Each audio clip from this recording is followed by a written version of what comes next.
Существует способ, когда вместо зазубных колоколов мы играем трель на двух самых малых средних колоколах.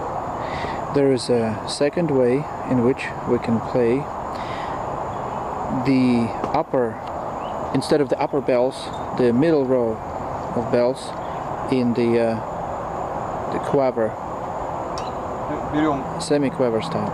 эти колокола, продеваем руку следующим образом.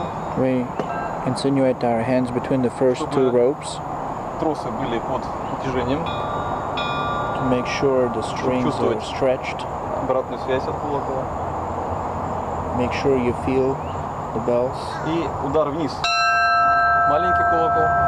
By pulling down, the smaller bell is Удар вверх. activated. Второй колокол. Up, second bell.